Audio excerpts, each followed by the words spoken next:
성도님들 반갑습니다. 우리 2023년도 12월 6일 우리 수요 성경 공부 계속해서 진행하도록 하겠습니다. 잠시 기도하시고 계속해서 18과 예수 그리스도의 재림에 관한 말씀 함께 교재를 가지고 성경 공부하도록 하겠습니다. 잠시 기도하겠습니다.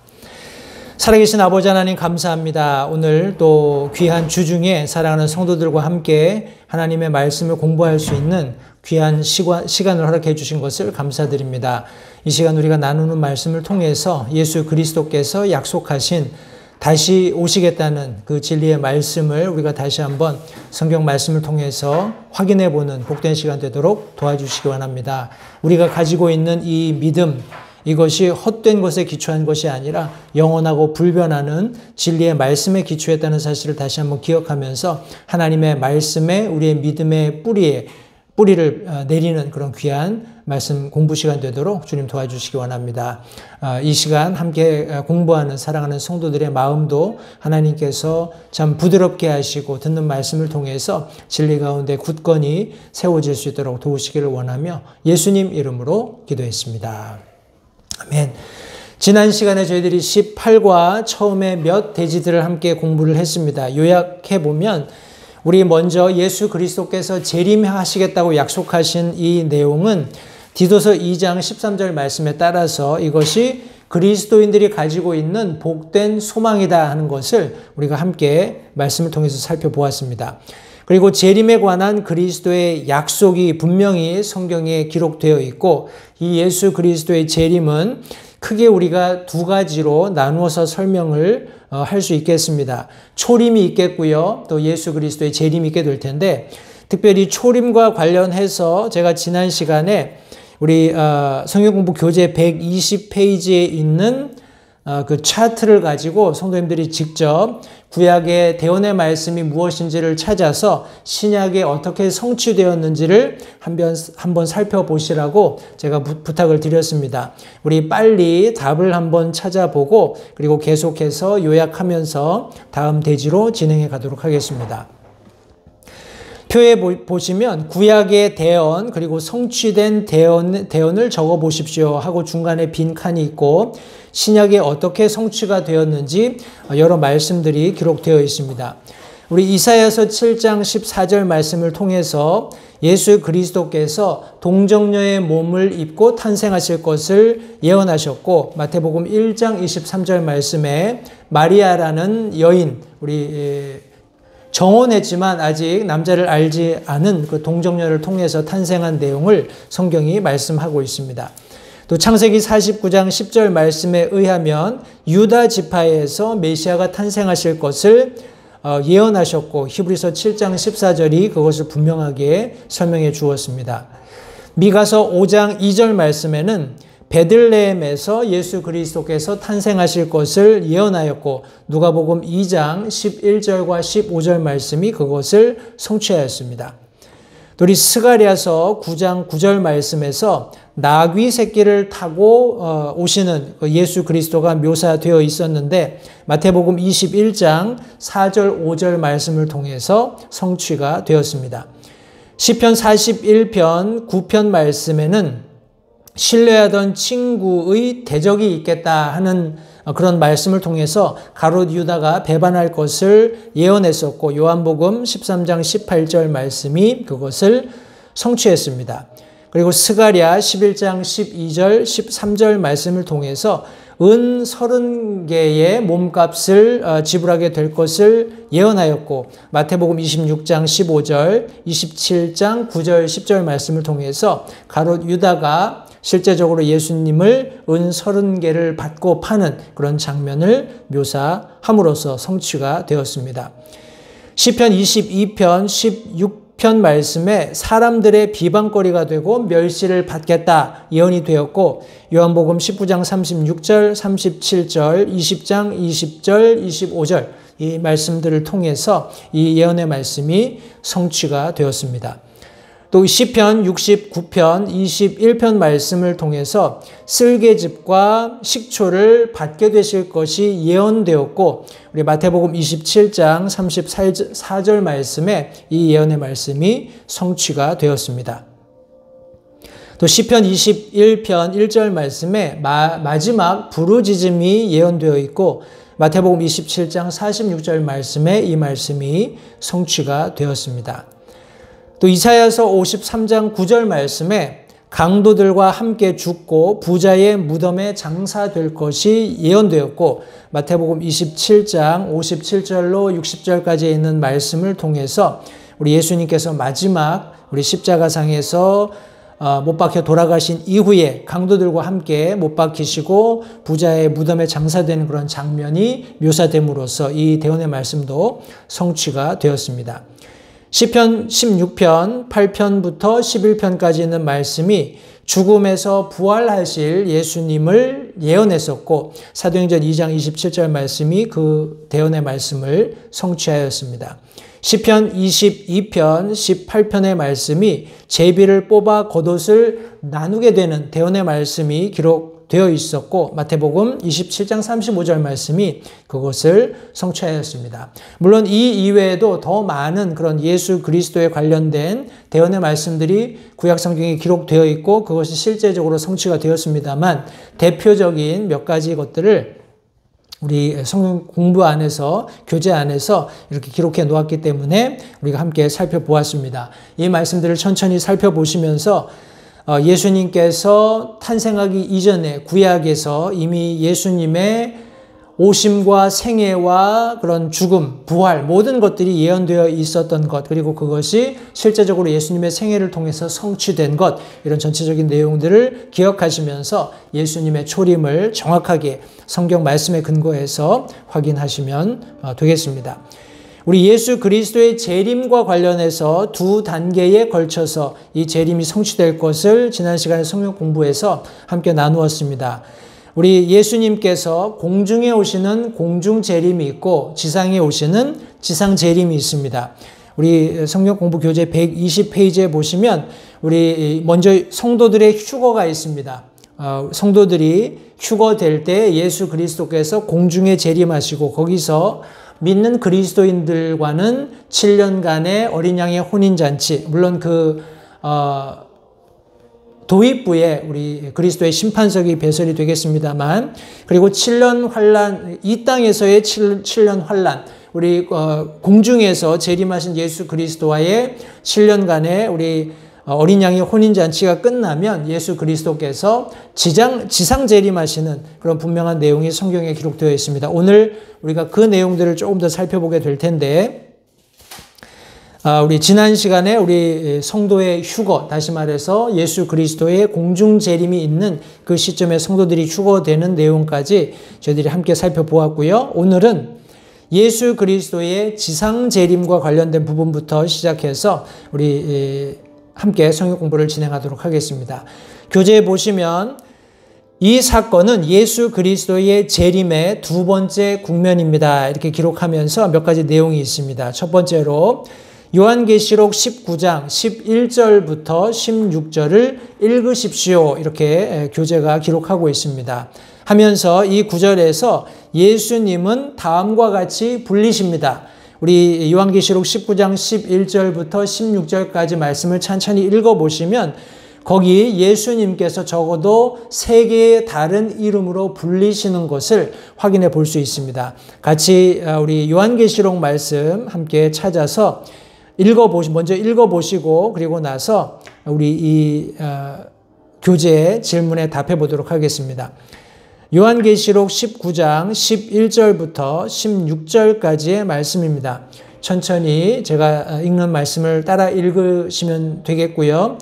성경 공부 교재 가지시고 집에서 성경 공부하시는 분들은 시간을 충분히 가지시고 성경 말씀을 찾으셔서 본문의 말씀 속에서 특별히 예수님이 어떻게 다른 이름들로 불리고 계시는지를 확인해 보시면 되겠습니다. 제가 요한계시록 19장 11절부터 16절까지 말씀을 읽겠습니다. 또 내가 하늘에 열린 것을 보니 보라 흰 말이라 그 위에 타신 분은 신실하신 이 참되신 이라 불리더라. 그분은 의로 심판하며 전쟁을 하시느니라. 그분의 눈은 불꽃 같고 그분의 머리 위에는 많은 관이 있으며 또 그분께 기록된 한 이름이 있었으나 그분 밖에는 아무것도 그것을 알지 못하더라. 또 그분께서 피에 담근 옷을 입으셨는데 그분의 이름은 하나님의 말씀이라 불리느니라. 하늘에 있던 군대들이 희고 깨끗한 고운 아마포 옷을 입고 흰 말을 타고 그분을 따르더라. 그분의 입에서 예리한 검이 나오는데 그분께서 그 검으로 민족들을 치시고 또 철장으로 그들을 다스리시니라. 또 그분께서는 전능자 하나님의 맹렬한 진노의 포도즙 틀을 밟으시며 그분께는 그분의 옷과 넓적다리에 왕들의 왕, 주들의 주라고 기록된 한 이름이 있느니라 성경이 기록하고 있습니다. 특별히 11절, 13절, 16절에 우리가 명확하게 알 수 있는 예수 그리스도의 다른 이름들이 기록되어 있습니다. 물론 12절 말씀에도 그분께 기록된 한 이름이 있다고 성경이 기록하고 있지만 여기 말씀해 보시면 그분 밖에는 아무도 그것을 알지 못한다라고 성경이 말씀하고 있습니다. 해서 이 12절이 말씀하고 있는 내용을 제외한 특별히 11절, 13절, 16절 말씀해 보시면 각각 신실하신 이와 참되신 이로 불리실 것을 우리 성경이 말씀하고 있습니다. 13절 말씀에는 하나님의 말씀이라고 불리실 것을 기록하고 있고 또 16절 말씀에는 우리가 잘 알고 있는 그런 예수님의 어떤 대표 명사가 되겠죠. 왕들의 왕 그리고 주들의 주라고 불리시게 될 것을 성경이 기록하고 있습니다. 예수 그리스도께서 지상으로 재림하실 때 이제 더 이상 대속의 보혈을 흘리기 위해서 오시는 것이 아니라 흘리신 보혈로 말미암아서 거두어들인 우리 첫 열매와 같은 종류의 열매, 다시 말해서 예수 그리스도 안에서 구원받고 우리 영원한 생명을 소유한 우리 성도들과 함께 친히 왕노릇 하시기 위해서 오시기 위한다는 사실을 성도님들 다시 한번 정확히 이해하시면 좋겠습니다. 특별히 요한계시록 19장 14절 그리고 유다서 14절 15절에 의하면 예수님께서 누구와 함께 다시 오시는지 여기 지금 교재에 질문하고 있습니다. 우리 먼저 요한계시록 19장 14절 말씀해 보시면 하늘에 있던 군대들이 희고 깨끗한 고운 아마포 옷을 입고 흰 말을 타고 그분을 따르더라 성경이 말씀하고 있습니다. 여기 보니까 하늘에 있던 군대들이라고 설명되어 있습니다. 이 군대는 희고 깨끗한 고운 아마포 옷을 입은, 다시 말해서 의로 옷 입은 예수 그리스도의 사랑하는 성도들, 그분의 보혈로 죄 씻음 받은 사랑하는 성도들인 것을 우리 요한계시록 전체의 내용을 말씀을 우리가 통해서 확인해 볼 수 있습니다. 우리 유다서 말씀 1장 14절 15절 말씀에 보시면 또 기록된 말씀이 있는데 그 말씀 속에 보시면 아담으로부터 일곱째 사람인 에녹도 이들에 관해 대언하여 이르되 보라 주께서 자신의 수만의 성도와 함께 오시나니 이것은 모든 사람에게 심판을 집행하사 그들 가운데 경건치 아니한 모든 자들이 경건치 아니하게 범한 모든 경건치 아니한 행위와 또 경건치 아니한 죄인들이 그분을 대적하여 말한 모든 거친 발언에 대하여 그들을 정죄하려 하심이라 라고 기록하고 있습니다. 14절 하반절에 보라 주께서 자신의 수만 성도와 함께 오시나니, 우리 틀림없이 예수 그리스도께서는 자신의 성도들과 함께 다시 오신다는 것을 성경이 기록하고 있습니다. 우리 스가랴서 14장 1절부터 4절 말씀에 예수님께서 다시 오실 때 구체적으로 어디로 오시는지를 묘사하고 있는데 우리 같이 한번 구약 말씀으로 가셔서 스가랴서 14장 1절부터 4절까지의 말씀을 함께 읽어보도록 하겠습니다. 제가 말씀을 받들어 읽겠습니다. 스가랴서 14장 1절부터 4절까지의 말씀입니다. 보라 주의 날이 이르리니 사람들이 내게서 노력한 물건들을 내 가운데서 나누리라.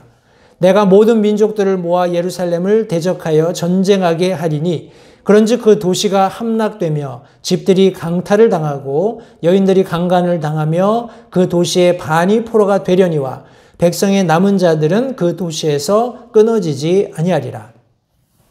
그때에 주께서 나아가사 그 민족들과 싸우시되 전에 전쟁의 날에 싸우신 것 같이 하시리라. 그날에 그분의 발이 예루살렘 앞 동쪽에 있는 올리브산 위에 설 것이요 올리브산이 거기에 한가운데서 동쪽과 서쪽으로 갈라짐으로 심히 큰 골짜기가 생길 것이며 그 산의 반은 북쪽으로 그 산의 반은 남쪽으로 이동하리라. 성경이 기록하고 있습니다. 이 말씀에 따라서 예수 그리스도께서 영광 중에 다시 오실 때에 그분은 자신의 발을 올리브산 위에 두실 것이라고 성경이 말씀하고 있습니다. 우리가 이제 개역 성경을 많이 읽고 익숙한 단어는 감람산이겠지요. 그러나 우리 영어 성경을 우리 한글로 그대로 번역한다면 올리브산이라고 우리 Mount of Olives 이렇게 되어 있으니까 올리브산이라고 번역하는 것도 좋은 번역이라고 생각을 합니다. 우리 예수 그리스도의 지상 재림과 관련되어서 마지막으로 함께 살펴보기 원하는 말씀은 우리 데살로니가 후서 1장 7절부터 10절까지 있는 말씀입니다. 데살로니가 후서 1장 7절부터 10절까지의 말씀을 읽고 우리가 함께 교재를 살펴보겠습니다. 제가 먼저 말씀을 읽겠습니다. 데살로니가 후서 1장 7절로 10절까지의 말씀입니다.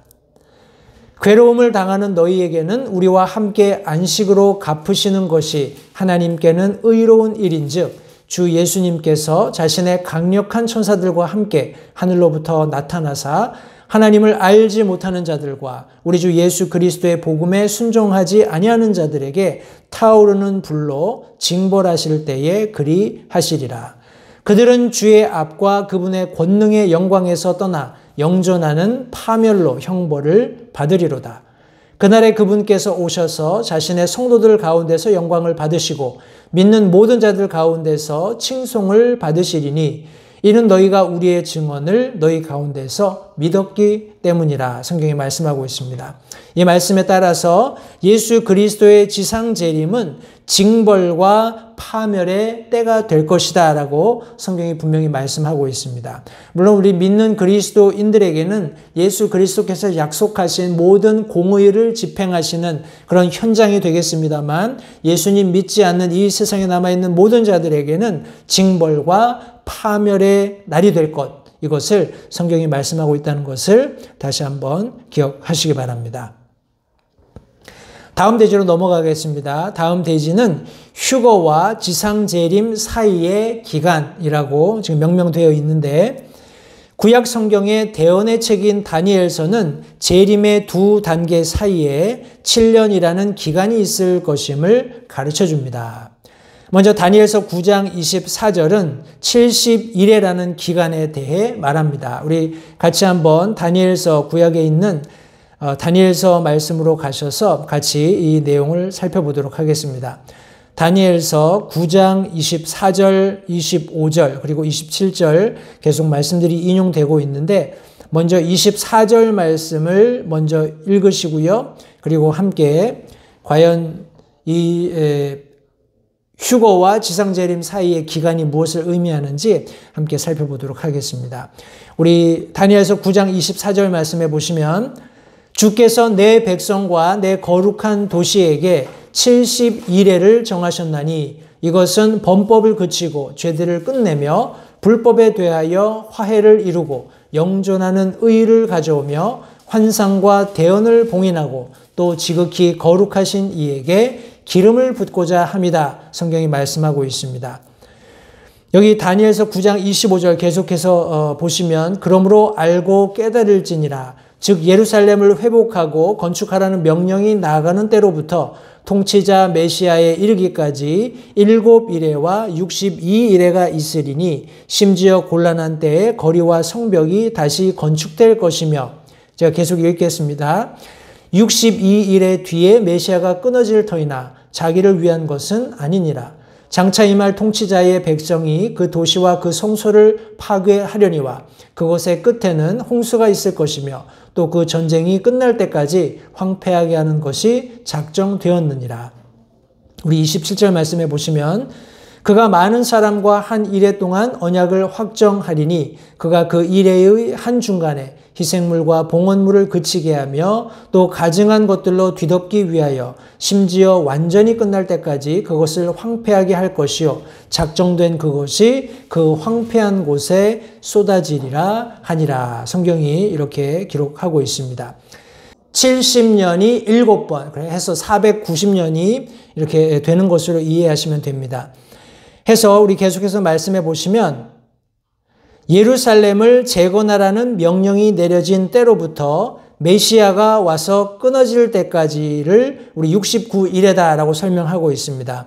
이것은 실제적으로 BC 445년부터 AD 30년까지의 기간으로서 우리 7년이 69일에 성취된, 다시 말해서 유대인의 원력으로 483년을 정확하게 완성했습니다. 해서 490년에서 7년 모자라는, 마지막 한 일회가 모자라는 우리 그런 기간으로서 이 부분은 매우 정확하게 성취가 되었습니다. 우리 다니엘서 9장 27절은 아직 시작되지 않은 70번째의 일회, 다시 말해서 우리 69일에까지는 완성이 되었고 마지막 남아있는 한 일회, 우리 7년에 대해서 지금 여기 말하고 있습니다.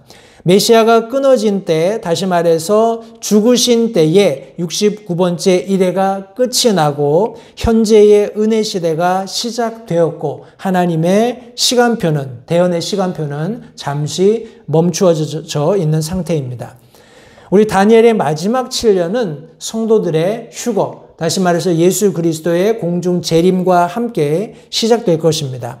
그리스도인들은 공중으로 채워 올라가게 될 것이며 이 7년 동안 지상에서 일어나게 될 어떤 사건들과도 연관되지 않을 것임을 우리 분명히 성경이 말씀해 주고 있습니다. 이런 일이 있고 나면 우리 공중에서 우리 7년 동안에 우리 어린 양의 혼인잔치가 있게 될 텐데 그 도입부에 그리스도의 심판석이 있게 될 것입니다. 그것이 다음 대지인데 그리스도의 심판석에 관한 말씀, 내용의 말씀들을 몇 가지 함께 살펴보도록 하겠습니다. 먼저 고린도전서 4장 5절 말씀을 함께 보도록 하겠습니다. 고린도전서 4장 5절 말씀해 보시면 그러므로 주께서 오실 때까지 때가 이르기 전에 아무것도 판단하지 말라. 그분께서 어둠의 감추어진 일들을 빛으로 가져가 드러내시고 마음의 의도들을 드러내시리니 그때에 각 사람이 하나님께 칭찬을 받으리라. 성경이 말씀합니다. 이 말씀에 의하면 이 중대한 사건은 휴거 바로 직후에 예수님께서 오실 때에 일어날 것이라고 성경이 말씀하고 있습니다. 로마서 14장 10절에 의하면 이 심판석 앞에 누가 서게 될 것인가 하는 그런 내용의 말씀이 기록되어 있습니다.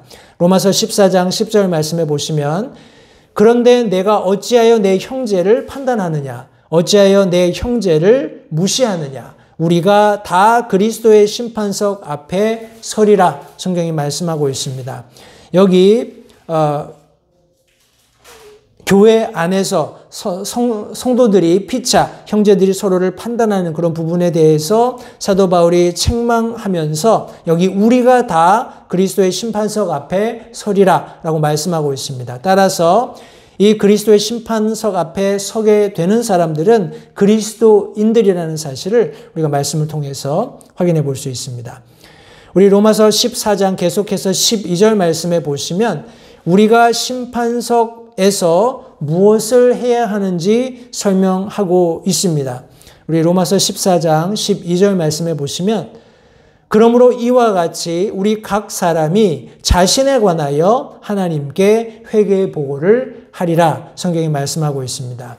다른 사람에 대해서 판단하거나 비판하거나 하는 것들이 아무 의미가 없음을 다시 한번 분명하게 우리 로마서 14장 12절이 말씀해 주고 있는데 그 이유는 우리 그리스도의 심판석 앞에서 각 사람이 자신에 관해서 하나님께 회개 보고를 하기 때문에 그렇습니다. 다시 말해서 내 삶에 관한 회개 보고가 하나님 앞에 이루어진다는 것을 다시 한번 기억하시면 좋겠습니다. 고린도 후서 5장 10절에 의하면 이 심판석에서 조사되는 것은 우리 삶의 어떤 면들일까요? 하는 이런 교재 질문이 있습니다. 고린도 후서 5장 10절 말씀을 찾으셔서 말씀을 찬찬히 읽어보시면서 그 안에서 과연 이 심판석 앞에서 내 삶의 어떤 부분이 드러나는지 함께 찾아보도록 하겠습니다. 고린도 후서 5장 10절 말씀입니다. 우리가 반드시 다 그리스도의 심판석 앞에 나타나리니 이로써 각 사람이 좋은 것이든 나쁜 것이든 자기가 행한 것에 따라 자기 몸 안에 이루어진 것들을 받으리라 성경이 말씀하고 있습니다. 우리가 행한 것들, 그것이 좋은 것이든지 나쁜 것이든지 내 몸으로 행한 모든 것들에 따라서 내 몸 안에 이루어진 것들을 받게 된다 하고 성경이 말씀하고 있습니다. 따라서 우리가 다른 사람을 다시 한번 판단하거나 정죄하는 것, 그것이 사실 아무런 의미도 없고 중요한 가치도 갖지 않는다는 것을 다시 한번 기억하시기 바랍니다. 하나님의 관심은 바로 저와 여러분 한 개인에 있다라는 것 다시 한번 기억하시면서 그것이 좋든지 나쁘든지 간에 우리가 행한 대로 보상받게 될 것을 성도님들 기억하시면 좋겠습니다. 다음에는 한 6가지 질문을 우리 고린도전서 3장 9절부터 15절 말씀을 읽으신 후에 하시면 될 텐데, 우리 먼저 고린도전서 3장 9절부터 15절 말씀을 같이 읽고요. 그리고 여기 교재에 나와 있는 말씀들을 하나하나 읽으면서 답을 해보도록 하겠습니다. 고린도전서 3장 9절부터 15절까지의 말씀입니다. 제가 하나님의 말씀을 천천히 읽겠습니다. 성도님들 따라 읽으시면서 이 내용 안에서 성경이 의미하는 바가 무엇인지, 특별히 우리가 교회로서 그리스도의 심판석 앞에 서게 될 우리의 행위대로 보상받게 될 그런 부분에 초점을 맞추셔서 같이 이 말씀을 천천히 한번 읽어보도록 하겠습니다. 우리는 하나님과 함께 일하는 일꾼이요 너희는 하나님의 농사요 하나님의 건물이니라. 내게 주어진 하나님의 은혜에 따라 내가 지혜로운 주 건축자로서 기초를 놓았고 다른 사람이 그 위에 세우되 저마다 어떻게 그 위에 세울지 주의할지니라. 아무도 이미 놓은 기초 외에 능히 다른 기초를 놓을 수 없나니 이 기초는 곧 예수 그리스도시니라. 그런데 만일 어떤 사람이 이 기초 위에 금이나 은이나 보석이나 나무나 건초나 집을 세우면 각 사람의 일이 드러나리니 그날이 그것을 밝히 드러내리니 이는 그것이 불에 의해 드러나고 그 불이 각 사람의 일이 어떤 종류인지 그것을 시험할 것이기 때문이라. 어떤 사람이 그 기초 위에 세운 일이 남아 있으면 그는 보상을 받고 어떤 사람의 일이 불타면 그는 보상의 손실을 당하리라. 그러나 그 자신은 구원을 받되 불에 의해 받는 것 같이 받으리라. 너희가 하나님의 성전인 것과 하나님의 영께서 너희 안에 거하시는 것을 너희가 알지 못하느냐. 이 말씀 제가 한 절 말씀을 더 읽었네요. 우리 앞에서 언급된 이런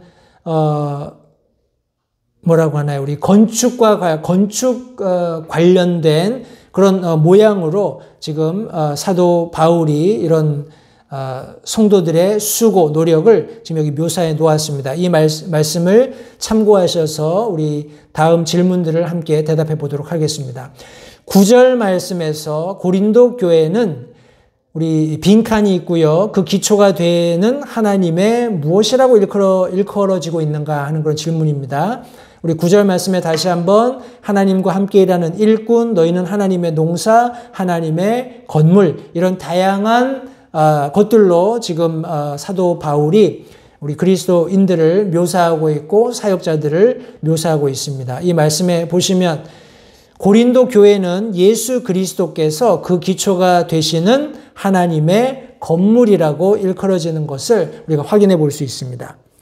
우리 주님께서는 2번입니다. 이 기초 위에 우리가 무엇을 어떻게 세우는가 큰 관심을 가지고 계십니다. 우리가 무엇을 어떻게 세우는가 우리 예수님이 관심을 가지고 계시다고 12절이 말씀하고 있습니다. 우리 12절 말씀에 이어서 이 일들은 다음의 것들에 비유됩니다 하면서 우리 빈칸이 6개 있죠. 이 말씀에 보시면 이 기초 위에 예수 그리스도라는 기초 위에 금이나 은이나 보석이나 나무나 건초나 짚을 세우면 이렇게 성경이 말씀하고 있습니다. 따라서 우리가 어떻게 우리의 삶을 세우는가 우리 예수님께서 관심을 가지고 계시는데 그 재료가 되는 것들은 금, 은, 보석 그리고 나무, 건초, 짚 이렇게 묘사가 되어 있습니다. 4번에 이 심판에서 불은 그리스도인들의 일들이 어떤 종류인지를 시험할 것입니다. 라고 우리 교재에 기록되어 있습니다.